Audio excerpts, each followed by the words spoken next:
Techie Atul Subhash ಪತ್ನಿಗೆ ಜಾಮೀನು ಸಿಕ್ಕಿದೆಯಂತೆ. Supreme ಕದ ತಡ್ತಾರ ಅತುಲ್ ಫ್ಯಾಮಿಲಿ ಅನ್ನುವಂಥದ್ದು. ಸುಪ್ರೀಂ ಕೋರ್ಟ್ಗೆ ಹೋಗೋದು ನಿಶ್ಚಿತ. ಅತುಲ್ ಸುಭಾಷ್ ಸಹೋದರನ ಹೇಳಿಕೆ. ಯಾವ ಆಧಾರದಲ್ಲಿ ಜಾಮೀನು ಕೊಟ್ಟಿದ್ದಾರೆ ಗೊತ್ತಿಲ್ಲ. ಎಲ್ಲ ತಿಳ್ಕೊಂಡು ಹೈಕೋರ್ಟ್ಗೆ ಅರ್ಜಿ ಸಲ್ಲಿಸ್ತೇನೆ, ಹೈಕೋರ್ಟ್ನಲ್ಲಿ ನ್ಯಾಯ ಸಿಗದಿದ್ದರೆ ಸುಪ್ರೀಂಗೆ ಹೋಗ್ತೀವಿ, ಸುಪ್ರೀಂ ಮೊರೆ ಫಿಕ್ಸ್ ಅಂತ ಹೇಳಿ ಅತುಲ್ ಸಹೋದರ ಹೇಳಿದ್ದಾರೆ. ಅತುಲ್ ಸುಭಾಷ್ ಗೊತ್ತಿರಬಹುದು, ಹೆಂಡತಿ ಮತ್ತು ಹೆಣ್ಣಿನ ಕಡೆಯಿಂದ ಸಾಧಾರಣವಾಗಿ ವರದಕ್ಷಿಣೆ ಕೇಸ್ ಜಾಸ್ತಿ ಆಗ್ತಾ ಇತ್ತು ಅನ್ನೋ ಕಾರಣಕ್ಕಾಗಿ ಹೆಣ್ಣು ಮಕ್ಕಳಿಗೆ ಸಂಬಂಧಪಟ್ಟಾಗಿ, ಹೆಣ್ಣು ಮಕ್ಕಳ ಸುರಕ್ಷತೆಗೆ ಸಂಬಂಧಪಟ್ಟಾಗಿ ದೊಡ್ಡ ಕಾನೂನು ತಂದಿತ್ತು. ಕೊನೆಗೆ ಕೆಲವರು ಅದನ್ನು ಯಾವ ಥರ ಮಿಸ್ಯೂಸ್ ಮಾಡಿಕೊಂಡ್ರು ಗೊತ್ತಿದೆ. ಅತುಲ್ ಏನು ಮಾಡ್ತಾನೆ ಅಂತಂದರೆ, ತನಗೆ ಇರೋದು 80,000 ರೂಪಾಯಿ ಸಂಬಳ, ಆದರೆ ಈಕೆ ಇಷ್ಟಿಷ್ಟು ದುಡ್ಡು ಕೇಳ್ತಾ ಇದ್ದಾಳೆ ಅಂತೇಳಿ ಅದನ್ನೆಲ್ಲ ಬರೆದು ಆಮೇಲೆ ದೊಡ್ಡ ಮಟ್ಟದಲ್ಲಿ ಅದು ರಾಷ್ಟ್ರ ಮಟ್ಟದಲ್ಲಿ ಚರ್ಚೆ ಆಗುವಂಗೆ ಮಾಡಿ ಅಮೆರಿಕ ಅಧ್ಯಕ್ಷರಿಗೆ ಪತ್ರ ಬರೆದು ಆಮೇಲೆ ವಿಶ್ವದ ನಂಬರ್ 1 ಶ್ರೀಮಂತ ಎಲಾನ್ ಮಸ್ಕ್ ಗೊತ್ತಿದೆಯಾ, ಮಾಡಿದಾರಂತೆ 195 ಕೋಟಿ.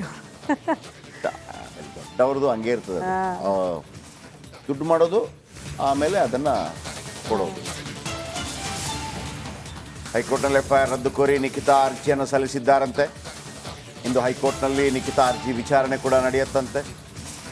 ಎಲಾನ್ ಮಸ್ಕ್ಗೆ ಆಮೇಲೆ ನರೇಂದ್ರ ಮೋದಿ ರಾಷ್ಟ್ರಪತಿಗಳಿಗೂ ಪತ್ರ ಬರೆದಿದ್ರು. ಹಾಗಾಗಿ ಅದು ಒಮ್ಮೊಮ್ಮೆ ನೋಡಿ, ನ್ಯಾಯಮೂರ್ತಿ ಹೇಮಂತ್ ಚಂದನಗೌಡರ ಪೀಠದಲ್ಲಿ ವಿಚಾರಣೆ ಅದನ್ನು ರದ್ದು ಮಾಡಿ, ಸ್ಕ್ವ್ಯಾಶ್ ಮಾಡಿ ಅಂತೇಳಿ. ನಿಖಿತಾ ಸಿಂಘಾನಿಯ ವಿರುದ್ಧದ ಕೇಸ್ ರದ್ದಾಗತ್ತಾ ಏನಾಗುತ್ತೆ, ಬಟ್ ರದ್ದಾಗಲಿಕ್ಕಿಲ್ಲ ಅಂತ ನನಗೆ ಅನಿಸೋದು. ಯಾಕಂದರೆ ದೊಡ್ಡ ಮಟ್ಟದಲ್ಲಿ ಅದರ ಬಗ್ಗೆ ಚರ್ಚೆ ಆಗ್ತಾ ಇದೆ.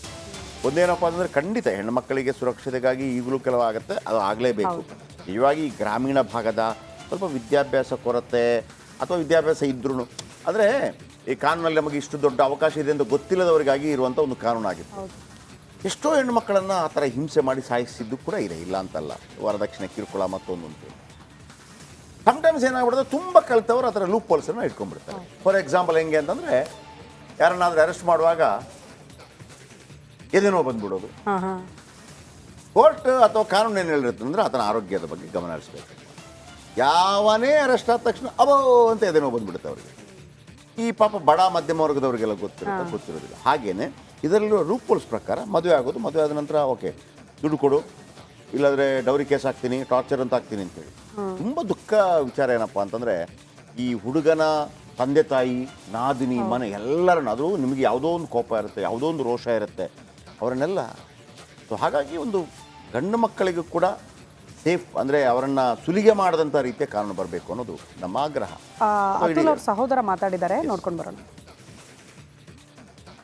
बेल जो अभी निकिता सिंघानिया और उनके फैमिली को जो मिली है, उसके लिए हम लोगों ने अपोज़ किया था और हमारे करीब 10 से 15 पॉइंट जो हैं वो ऑब्जेक्शंस के थे. और कुछ ऑब्जेक्शन हमारे काफ़ी स्ट्रॉन्ग पॉइंट थे उसमें, बट अभी हमें ये नहीं पता चला है बिकॉज अभी फाइनल ऑर्डर अभी आया नहीं है हमारे पास कि क्या ऑब्जेक्शंस जो हैं वो उन्होंने कंसिडर किए कि नहीं किए, और किस ग्राउंड पे उन्हें बेल की जो है ये ग्रांट दिया गया है. तो इस पे देखते हैं ऑर्डर आने के बाद कि ग्राउंड क्या था. दूसरा जो हमारा नेक्स्ट स्टेप है वो ये है कि हम इस ऑर्डर को जो है वो हाई कोर्ट पे लेके जाएंगे इसके अपील के लिए, और हाई कोर्ट से भी अगर हमें न्याय नहीं मिला तो हम सुप्रीम कोर्ट तक जाएंगे. ಓಕೆ, ಇವಿಷ್ಟು ಈ ದಿನದ ಬಿಗ್ ಮಾರ್ನಿಂಗ್. ಇದರ ಜೊತೆಗೆ ಒಂದು ಪ್ರಕಟಣೆ. ಸೂಪರ್ 3 ಪ್ರತಿ ದಿವಸ 12 ಗಂಟೆಗೆ ಪ್ರಸಾರ ಆಗ್ತಾ ಇತ್ತು. ಇವತ್ತಿನಿಂದ ಸೂಪರ್ 3 12:30ಕ್ಕೆ ಪ್ರಸಾರವಾಗುತ್ತೆ. 12:30ಕ್ಕೆ ಪ್ರತಿದಿನ. ಇವತ್ತೊಂದು ಅದ್ಭುತವಾದ ಸ್ಟೋರಿ ತಂದಿದ್ದೀವಿ. CM ತವರು ಕ್ಷೇತ್ರದಲ್ಲಿ ಹೇಗೆ ಬಹಿಷ್ಕಾರ ಹಾಕಿದ್ರು ಒಂದು ಕುಟುಂಬಕ್ಕೆ 4 ವರ್ಷದಿಂದ. ಯಾರ ಬಳಿ ಹೋದರೂ ಕೂಡ ಅದು ಕೆಲಸ ಆಗಿರಲಿಲ್ಲ. ಸೂಪರ್ 3 ವೇದಿಕೆಗೆ ಬಂದಾಗ ಕೇವಲ 4 ಗಂಟೆಯಲ್ಲಿ ಹೇಗೆ ಇಡೀ ಸಮಸ್ಯೆ ಪರಿಹಾರ ಆಯಿತು. ಯಾರೆಲ್ಲ ಇದ್ದರೂ ಅವ್ರನ್ನೆಲ್ಲ ಮಾತಾಡಿಸ್ತೀನಿ. ಆಮೇಲೆ ಎಲ್ಲಿ ಬಹಿಷ್ಕಾರ ಇದ್ದರೂ ಕೂಡ ನಾವಲ್ಲಿ. ಟೆಕ್ಕಿ ಅತುಲ್ ಸುಭಾಷ್ ಪತ್ನಿಗೆ ಜಾಮೀನು ಸಿಕ್ಕಿದೆಯಂತೆ. ಸುಪ್ರೀಂ ಕದ ತಡ್ತಾರ ಅತುಲ್ ಫ್ಯಾಮಿಲಿ ಅನ್ನುವಂಥದ್ದು. ಸುಪ್ರೀಂ ಕೋರ್ಟ್ಗೆ ಹೋಗೋದು ನಿಶ್ಚಿತ. ಅತುಲ್ ಸುಭಾಷ್ ಸಹೋದರನ ಹೇಳಿಕೆ. ಯಾವ ಆಧಾರದಲ್ಲಿ ಜಾಮೀನು ಕೊಟ್ಟಿದ್ದಾರೆ ಗೊತ್ತಿಲ್ಲ. ಎಲ್ಲ ತಿಳ್ಕೊಂಡು ಹೈಕೋರ್ಟ್ಗೆ ಅರ್ಜಿ ಸಲ್ಲಿಸ್ತೇನೆ, ಹೈಕೋರ್ಟ್ನಲ್ಲಿ ನ್ಯಾಯ ಸಿಗದಿದ್ದರೆ ಸುಪ್ರೀಂಗೆ ಹೋಗ್ತೀವಿ, ಸುಪ್ರೀಂ ಮೊರೆ ಫಿಕ್ಸ್ ಅಂತ ಹೇಳಿ ಅತುಲ್ ಸಹೋದರ ಹೇಳಿದ್ದಾರೆ. ಅತುಲ್ ಸುಭಾಷ್ ಗೊತ್ತಿರಬಹುದು, ಹೆಂಡತಿ ಮತ್ತು ಹೆಣ್ಣಿನ ಕಡೆಯಿಂದ ಸಾಧಾರಣವಾಗಿ ವರದಕ್ಷಿಣೆ ಕೇಸ್ ಜಾಸ್ತಿ ಆಗ್ತಾ ಇತ್ತು ಅನ್ನೋ ಕಾರಣಕ್ಕಾಗಿ ಹೆಣ್ಣು ಮಕ್ಕಳಿಗೆ ಸಂಬಂಧಪಟ್ಟ ಹಾಗೆ ಹೆಣ್ಣು ಮಕ್ಕಳ ಸುರಕ್ಷತೆಗೆ ಸಂಬಂಧಪಟ್ಟ ಹಾಗೆ ದೊಡ್ಡ ಕಾನೂನು ತಂದಿತ್ತು. ಕೊನೆಗೆ ಕೆಲವರು ಅದನ್ನು ಯಾವ ಥರ ಮಿಸ್ಯೂಸ್ ಮಾಡಿಕೊಂಡ್ರು ಗೊತ್ತಿದೆ. ಅತುಲ್ ಏನು ಮಾಡ್ತಾನೆ ಅಂತಂದರೆ ತನಗೆ ಇರೋದು 80,000 ರೂಪಾಯಿ ಸಂಬಳ, ಆದರೆ ಈಕೆ ಇಷ್ಟಿಷ್ಟು ದುಡ್ಡು ಕೇಳ್ತಾ ಇದ್ದಾಳೆ ಅಂತೇಳಿ ಅದನ್ನೆಲ್ಲ ಬರೆದು ಆಮೇಲೆ ದೊಡ್ಡ ಮಟ್ಟದಲ್ಲಿ ಅದು ರಾಷ್ಟ್ರ ಮಟ್ಟದಲ್ಲಿ ಚರ್ಚೆ ಆಗುವಂಗೆ ಮಾಡಿ ಅಮೆರಿಕ ಅಧ್ಯಕ್ಷರಿಗೆ ಪತ್ರ ಬರೆದು ಆಮೇಲೆ ವಿಶ್ವದ ನಂಬರ್ 1 ಶ್ರೀಮಂತ ಎಲಾನ್ ಮಸ್ಕ್ ಗೊತ್ತಿದೆಯಾ, ಈಗ ದಾನ ಬೇರೆ ಮಾಡಿದಾರಂತೆ 195 ಕೋಟಿ. ದೊಡ್ಡವ್ರದ್ದು ಹಂಗೆ ಇರ್ತದೆ, ದುಡ್ಡು ಮಾಡೋದು ಆಮೇಲೆ ಅದನ್ನು ಕೊಡೋದು. ಹೈಕೋರ್ಟ್ನಲ್ಲಿ FIR ರದ್ದು ಕೋರಿ ನಿಖಿತಾ ಅರ್ಜಿಯನ್ನು ಸಲ್ಲಿಸಿದ್ದಾರಂತೆ. ಇಂದು ಹೈಕೋರ್ಟ್ನಲ್ಲಿ ನಿಖಿತಾ ಅರ್ಜಿ ವಿಚಾರಣೆ ಕೂಡ ನಡೆಯುತ್ತಂತೆ. ಎಲಾನ್ ಮಸ್ಕ್ಗೆ ಆಮೇಲೆ ನರೇಂದ್ರ ಮೋದಿ ರಾಷ್ಟ್ರಪತಿಗಳಿಗೂ ಪತ್ರ ಬರೆದಿದ್ರು. ಹಾಗಾಗಿ ಅದು ಒಮ್ಮೊಮ್ಮೆ ನೋಡಿ, ನ್ಯಾಯಮೂರ್ತಿ ಹೇಮಂತ್ ಚಂದನಗೌಡರ ಪೀಠದಲ್ಲಿ ವಿಚಾರಣೆ ಅದನ್ನು ರದ್ದು ಮಾಡಿ ಸ್ಕ್ವ್ಯಾಶ್ ಮಾಡಿ ಅಂತೇಳಿ ನಿಖಿತಾ ಸಿಂಘಾನಿಯ ವಿರುದ್ಧದ ಕೇಸ್ ರದ್ದಾಗತ್ತಾ ಏನಾಗುತ್ತೆ, ಬಟ್ ರದ್ದಾಗಲಿಕ್ಕಿಲ್ಲ ಅಂತ ನನಗೆ ಅನಿಸೋದು. ಯಾಕಂದರೆ ದೊಡ್ಡ ಮಟ್ಟದಲ್ಲಿ ಅದರ ಬಗ್ಗೆ ಚರ್ಚೆ ಆಗ್ತಾ ಇದೆ. ಒಂದೇನಪ್ಪ ಅಂದರೆ ಖಂಡಿತ ಹೆಣ್ಣು ಮಕ್ಕಳಿಗೆ ಸುರಕ್ಷತೆಗಾಗಿ ಈಗಲೂ ಕೆಲವು ಆಗುತ್ತೆ, ಅದು ಆಗಲೇಬೇಕು. ನಿಜವಾಗಿ ಈ ಗ್ರಾಮೀಣ ಭಾಗದ ಸ್ವಲ್ಪ ವಿದ್ಯಾಭ್ಯಾಸ ಕೊರತೆ ಅಥವಾ ವಿದ್ಯಾಭ್ಯಾಸ ಇದ್ರೂ, ಆದರೆ ಈ ಕಾನೂನಲ್ಲಿ ನಮಗೆ ಇಷ್ಟು ದೊಡ್ಡ ಅವಕಾಶ ಇದೆ ಅಂತ ಗೊತ್ತಿಲ್ಲದವರಿಗಾಗಿ ಇರುವಂಥ ಒಂದು ಕಾನೂನಾಗಿತ್ತು. ಎಷ್ಟೋ ಹೆಣ್ಣು ಮಕ್ಕಳನ್ನು ಆ ಥರ ಹಿಂಸೆ ಮಾಡಿ ಸಾಯಿಸಿದ್ದು ಕೂಡ ಇದೆ, ಇಲ್ಲ ಅಂತಲ್ಲ. ವರದಕ್ಷಿಣೆ ಕಿರುಕುಳ ಮತ್ತೊಂದು ಅಂತ ಸಮ್ಟೈಮ್ಸ್ ಏನಾಗ್ಬಿಡುತ್ತೆ, ತುಂಬ ಕಲಿತವರು ಆ ಥರ ಲೂಪ್ ಹೋಲ್ಸನ್ನು ಇಟ್ಕೊಂಡ್ಬಿಡ್ತಾರೆ. ಫಾರ್ ಎಕ್ಸಾಂಪಲ್ ಹೆಂಗೆ ಅಂತಂದರೆ, ಯಾರನ್ನಾದರೂ ಅರೆಸ್ಟ್ ಮಾಡುವಾಗ ಎದೇನೋ ಬಂದ್ಬಿಡೋದು. ಕೋರ್ಟ್ ಅಥವಾ ಕಾನೂನು ಏನು ಹೇಳಿರುತ್ತೆ ಅಂದರೆ ಆತನ ಆರೋಗ್ಯದ ಬಗ್ಗೆ ಗಮನ ಹರಿಸಬೇಕು. ಯಾವನೇ ಅರೆಸ್ಟ್ ಆದ ತಕ್ಷಣ ಅವೋ ಅಂತ ಎದೇನೋ ಬಂದ್ಬಿಡುತ್ತೆ ಅವರಿಗೆ. ಈ ಪಾಪ ಬಡ ಮಧ್ಯಮ ವರ್ಗದವರಿಗೆಲ್ಲ ಗೊತ್ತಿರೋದಿಲ್ಲ. ಹಾಗೇನೆ ಇದರಲ್ಲಿರೋ ಲೂಪ್ ಹೋಲ್ಸ್ ಪ್ರಕಾರ ಮದುವೆ ಆಗೋದು, ಮದುವೆ ಆದ ನಂತರ ಓಕೆ ದುಡ್ಡು ಕೊಡು, ಇಲ್ಲಾಂದರೆ ಡೌರಿ ಕೇಸ್ ಹಾಕ್ತೀನಿ, ಟಾರ್ಚರ್ ಅಂತ ಹಾಕ್ತೀನಿ ಅಂತೇಳಿ. ತುಂಬ ದುಃಖ ವಿಚಾರ ಏನಪ್ಪ ಅಂತಂದರೆ, ಈ ಹುಡುಗನ ತಂದೆ ತಾಯಿ, ನಾದಿನಿ, ಮನೆ ಎಲ್ಲರನ್ನ, ಅದು ನಿಮಗೆ ಯಾವುದೋ ಒಂದು ಕೋಪ ಇರುತ್ತೆ, ಯಾವುದೋ ಒಂದು ರೋಷ ಇರುತ್ತೆ, ಅವರನ್ನೆಲ್ಲ. ಸೊ ಹಾಗಾಗಿ ಒಂದು ಗಂಡು ಮಕ್ಕಳಿಗೂ ಕೂಡ ಸೇಫ್ ಅಂದರೆ ಅವರನ್ನು ಸುಲಿಗೆ ಮಾಡದಂಥ ರೀತಿಯ ಕಾನೂನು ಬರಬೇಕು ಅನ್ನೋದು ನಮ್ಮ ಆಗ್ರಹ. ಅತುಲ್ ಅವ್ರ ಸಹೋದರ ಮಾತಾಡಿದ್ದಾರೆ, ನೋಡ್ಕೊಂಡು ಬರೋಣ. बेल जो अभी निकिता सिंघानिया और उनके फैमिली को जो मिली है उसके लिए हम लोगों ने अपोज़ किया था, और हमारे करीब 10 से 15 पॉइंट जो हैं वो ऑब्जेक्शंस के थे, और कुछ ऑब्जेक्शन हमारे काफ़ी स्ट्रॉन्ग पॉइंट थे उसमें, बट अभी हमें ये नहीं पता चला है बिकॉज अभी फाइनल ऑर्डर अभी आया नहीं है हमारे पास कि क्या ऑब्जेक्शंस जो हैं वो उन्होंने कंसिडर किए कि नहीं किए, और किस ग्राउंड पे उन्हें बेल की जो है ये ग्रांट दिया गया है. तो इस पे देखते हैं ऑर्डर आने के बाद कि ग्राउंड क्या था. दूसरा जो हमारा नेक्स्ट स्टेप है वो ये है कि हम इस ऑर्डर को जो है वो हाई कोर्ट पे लेके जाएंगे इसके अपील के लिए, और हाई कोर्ट से भी अगर हमें न्याय नहीं मिला तो हम सुप्रीम कोर्ट तक जाएंगे. ಓಕೆ, ಇವಿಷ್ಟು ಈ ದಿನದ ಬಿಗ್ ಮಾರ್ನಿಂಗ್. ಇದರ ಜೊತೆಗೆ ಒಂದು ಪ್ರಕಟಣೆ. ಸೂಪರ್ 3 ಪ್ರತಿ ದಿವಸ 12 ಗಂಟೆಗೆ ಪ್ರಸಾರ ಆಗ್ತಾ ಇತ್ತು. ಇವತ್ತಿನಿಂದ ಸೂಪರ್ 3 12:30ಕ್ಕೆ ಪ್ರಸಾರವಾಗುತ್ತೆ, 12:30ಕ್ಕೆ ಪ್ರತಿದಿನ. ಇವತ್ತೊಂದು ಅದ್ಭುತವಾದ ಸ್ಟೋರಿ ತಂದಿದ್ದೀವಿ. CM ತವರು ಕ್ಷೇತ್ರದಲ್ಲಿ ಹೇಗೆ ಬಹಿಷ್ಕಾರ ಹಾಕಿದ್ರು ಒಂದು ಕುಟುಂಬಕ್ಕೆ 4 ವರ್ಷದಿಂದ. ಯಾರ ಬಳಿ ಹೋದರೂ ಕೂಡ ಅದು ಕೆಲಸ ಆಗಿರಲಿಲ್ಲ.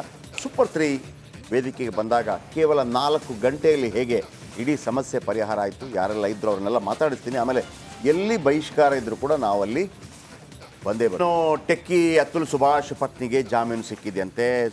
ಸುಪ್ರೀಂ ತಡ್ತಾರ ಅತುಲ್ ಫ್ಯಾಮಿಲಿ ಅನ್ನುವಂಥದ್ದು.